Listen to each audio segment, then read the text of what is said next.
Vattiyoorkavu shooting റേഞ്ചിൽ shooting പരിശീലനത്തിന് ഉപയോഗിക്കുന്ന തോക്കുകളുടെ ലൈസൻസ് പുതുക്കാനുള്ള അടിയന്തര നടപടി സ്വീകരിക്കാൻ കായിക യുവജനകാര്യ രജിസ്ട്രേഷൻ വകുപ്പ് മന്ത്രി ഒ.ജെ. ജനീഷ് നിർദ്ദേശം നൽകി. ഇന്നലെ വൈകിട്ട് സ്ഥലം MLA കൂടിയായ മന്ത്രി കെ മുരളീധരനൊപ്പം ഷൂട്ടിംഗ് റേഞ്ച് സന്ദർശിച്ച മന്ത്രി പ്രവർത്തനങ്ങൾ വിലയിരുത്തിയ ശേഷമാണ് കായിക വകുപ്പ് ഡയറക്ടർ റിജിലിന് നിർദ്ദേശം നൽകിയത്.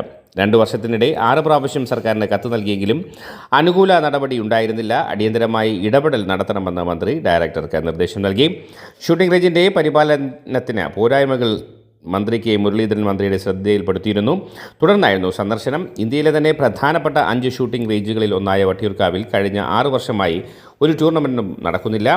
ഷൂട്ടിംഗ് റേഞ്ചിൻ്റെ പരിപാലനവും മുടങ്ങിയ അവസ്ഥയിലാണ്. അടിയന്തരമായി അറ്റകുറ്റപ്പണികൾ നടത്താനും മന്ത്രി നിർദ്ദേശം നൽകി.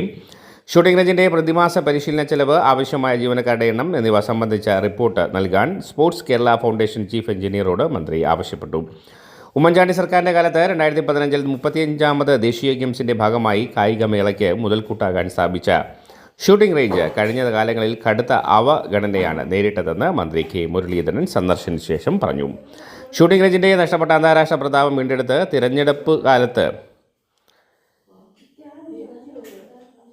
അന്താരാഷ്ട്ര നിലവാരത്തിലേക്ക് തിരിച്ചുകൊണ്ടുവരുമെന്ന തിരഞ്ഞെടുപ്പ് കാലത്തെ വാഗ്ദാനം നിറവേറ്റും. ഷൂട്ടിംഗ് രംഗത്ത് നിരവധി പ്രതിഭകളെ വാർത്തെടുക്കാൻ ശേഷിയുള്ള വട്ടിയൂർക്കാവിലെ ഷൂട്ടിംഗ് റേഞ്ചിനെ പുനരുജ്ജീവിപ്പിക്കാനുള്ള സമഗ്രമായ പദ്ധതി കായിക വകുപ്പിൻ്റെ സഹകരണത്തോടെ നടപ്പാക്കുമെന്നും മന്ത്രി കെ മുരളീധരൻ പറഞ്ഞു.